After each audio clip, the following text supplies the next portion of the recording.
falo em nome do Sindicato Nacional dos Peritos Criminais Federais. A pertinência temática de nossa intervenção vem da Resolução 23.550, editada pelo TSE, que indica quais são as instituições competentes a participar do processo antecipado de fiscalização e auditoria dos programas de computador que compõem a urna. Dentre essas instituições está o Supremo Tribunal Federal e também está o Departamento de Polícia Federal, dentro do qual os peritos criminais federais com especialização em informática são aqueles que têm habilidade para interferir. E o fizeram. Participaram do teste público de segurança do Sistema Eletrônico de Votação. Teste esse que foi composto, talvez, pelos maiores nomes da computação no Brasil. E o resultado foi que esses profissionais conseguiram, sim, encontrar diversos vícios, diversas falhas no Sistema Eletrônico de Votação. A título de exemplo, conseguiram esses profissionais fazerem ataques ao sistema de inicialização da urna, conseguiram gerar um boletim de urna falso, conseguiram também obter a chave criptográfica da urna, conseguiram ainda, e o que é mais grave, recuperar a ordem do RDV, que é o Registro Digital do Voto, e é o que garante o sigilo do voto, e, portanto, conseguiram identificar qual era o primeiro, o segundo, o terceiro voto de cada um dos eleitores. Senhor presidente, senhor me permite? Eminente advogado, eu queria perguntar a Vossa Excelência se esse é um teste oficial, foi divulgado, sim, quando foi feito, como foi feito, sob os auspícios do TSE. O TSE já porque fez. Queria dizer a Vossa Excelência que, quando fui presidente do TSE, isso não significa absolutamente nenhuma antecipação de voto, opinião, nós fizemos uma auditoria pública por meio de edital, com personalidades que testaram a rigidez das urnas e que foram recrutadas, ou se habilitaram, melhor dizendo, a esse teste, pessoas oriundas da academia, das Forças Armadas, particulares, e naquela ocasião, depois de uma semana de testes intensivos, nenhuma falha nas urnas foi encontrada. Então, eu queria apenas que Vossa Excelência, se pudesse, esclarecesse que tipo de teste é esse que foi feito e quando foi feito, sob os auspícios de quem, a pedido de quem e como é que isto foi divulgado. Os testes foram feitos... a participação, se possível, agregando a Vossa Excelência, do próprio Tribunal Superior Eleitoral, que faz esses chamamentos públicos diuturnamente.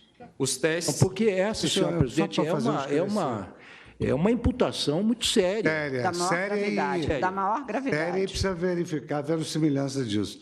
Eu estou impedido, senhor presidente, que eu formulei um pedido das informações, mas eu queria apenas esclarecer que há menos de um mês foi realizado o último teste. Isso. Todos os processos eleitorais são feitos. E eu queria saber se foi nesse teste que o... Teste de 2017 e de 2016. Sim. Agora, principalmente foi encontrado pelo... tribuna é um dever do advogado. Pelo grupo G4, que é o grupo do advogado Peixinho, do perito Peixinho, pelo grupo também do professor Diego Aranha, da Unicamp, e também pelo grupo do professor Dourado Rezende.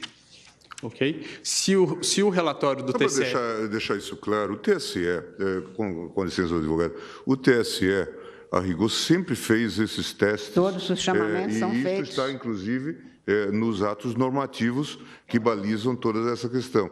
E houve, de fato, e o tribunal sempre chamou, na verdade, chama os melhores hackers, os melhores peritos, para fazerem esse teste em nome da segurança do sistema. E depois faz o reteste, de modo que isto, neste caso, inclusive, o tribunal reconheceu o trabalho do professor Diego Aranha, que conseguiu progresso, mostrou falhas e depois houve a reprogramação. De modo que isto é absolutamente normal e só mostra a seriedade com que o TSE tem se havido nesse tipo de matéria. É absolutamente rotineiro isso que se faz. Mas só para efeito de... essa é uma afirmação que está sendo feita da tribuna, é muito séria. O questionamento do ministro Lewandowski, exatamente porque talvez as pessoas não saibam que estes testes são feitos a cada período, publicamente, com chamamento público e dado a público, inclusive, todas as informações relativas, mas Vossa Excelência continue e eu darei o interregno do questionamento. Obrigado, e apenas em resposta ao questionamento, o relatório a que me refiro é o relatório mencionado pelo ministro Gilmar Mendes e que está disponível no site do TSE. A minha indagação, o último reteste feito é de 2018, esses dados? 2017. 2017. 2016, 2009, 10, 16 e 17. Mas, a despeito de tudo isso, os peritos criminais não estão aqui para um retrocesso. Os peritos criminais reconhecem, com certeza, os grandes avanços que foram conquistados pela urna eletrônica. E é bom que fique bastante claro que a impressão do registro de voto não é um adeus ao voto eletrônico. O voto eletrônico permanece sendo um voto eletrônico, apenas com mais um mecanismo de auditoria. E aí é importante trazer quais são os 3 principais pontos que são indicados como as auditorias possíveis e viáveis em uma situação como essa. Indica os técnicos responsáveis pela elaboração do sistema, que o RDV seria o registro digital do voto, seria um mecanismo para se apurar, se embaralhar os votos e se apurar a quantidade de votos. É bem verdade, mas esse sistema, o RDV, apenas permite apurar se foi adicionado ou excluído algum voto, e não se o voto foi registrado devidamente como o eleitor confirmou no momento que apertou o botão.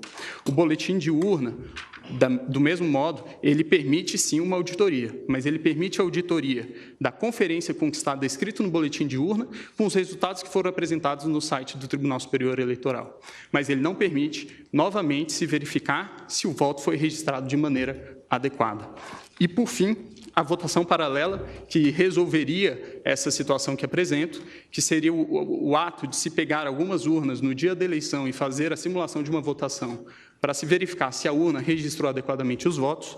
Elas, segundo informações do professor Pedro Dourado Rezende, na audiência pública realizada no Congresso Nacional, não seriam suficientes para isso, porque qualquer programador com pouco tempo e poucas linhas no código-fonte conseguiria programar o sistema para que ele identificasse que o registro biométrico está sendo dispensado com um percentual acima do normal e para que, portanto, os vícios não surgissem nesse teste. Então, o professor, não vou ler por conta dos 8 minutos que me foram limitados, qual é o posicionamento do professor.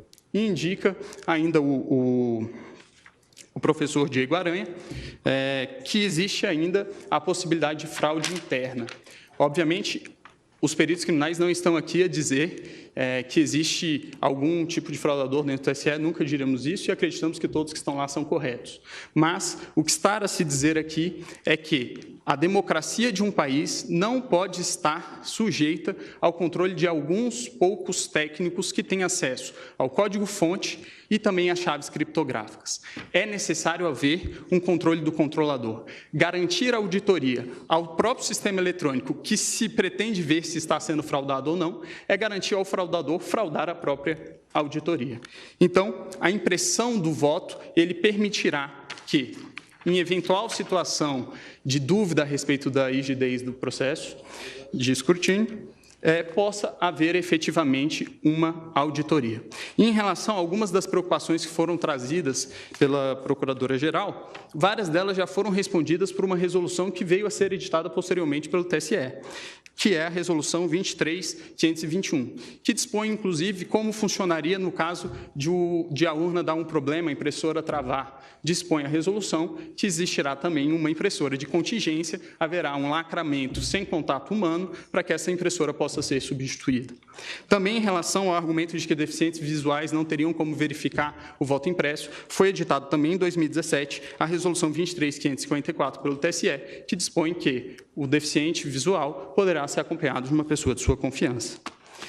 Sobre o risco também de que, durante uma pane da impressora, o fiscal de urna poderia chegar e ver qual é o voto daquela pessoa que está dentro da cabine, esse argumento também não me parece bastante plausível, tendo em vista que a urna eletrônica também pode travar com a sua tela congelada e também um fiscal de urna teria que entrar para trocar pela urna de contingência. O Brasil, excelentíssimos ministros, é o último país que ainda adota o sistema DRE sem o ViViPeto. O VivPet é exatamente isso que nós estamos falando, que é a impressão do registro. Países que em algum momento já adotaram o sistema que hoje adotamos, já o abandonaram. A título de exemplo, Alemanha, Bélgica, Holanda, Irlanda, Inglaterra, Rússia, Índia, Estados Unidos, Canadá e México.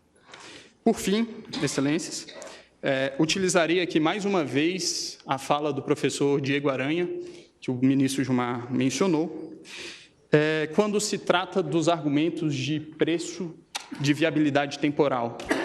E aí eu vou tomar a liberdade de ler nesses meus últimos minutos. Diz o professor: é inegociável a existência de um registro físico para fins de transparência. Em situações de vitórias cada vez mais apertadas, não se pode ter dúvida sobre o resultado correto das apurações. Sobre a questão orçamentária, eu gostaria de finalizar dizendo que a possibilidade de auditoria de uma eleição não deveria ter preço. Esse é o requisito de qualquer eleição, provar para os participantes que o resultado é acurado e honesto. Isso não deveria ser negociável. A discussão, se não é possível acomodar no sistema atual brasileiro, para que ele possa ser transparente, inverte completamente a sequência lógica das coisas. Transparência é um requisito. E ainda em relação ao preço, são vários os exemplos que podem ser encontrados na rede mundial de computadores de gastos semelhantes com coisas que, acredito eu, não tragam tantos benefícios à democracia do país. A título de exemplo, o governo federal gastou 800 milhões de reais em publicidade no ano de 2017. O valor estimado para a impressão do voto, é de 2 bilhões de reais. Por fim, inexiste inconstitucionalidade no dispositivo. O dispositivo, a nosso ver, apenas torna mais constitucional o estado de coisas constitucional que já existe, e é nesse sentido que os peritos criminais federais requerem que seja julgado improcedente os pedidos da inicial. Agradeço a atenção de todos.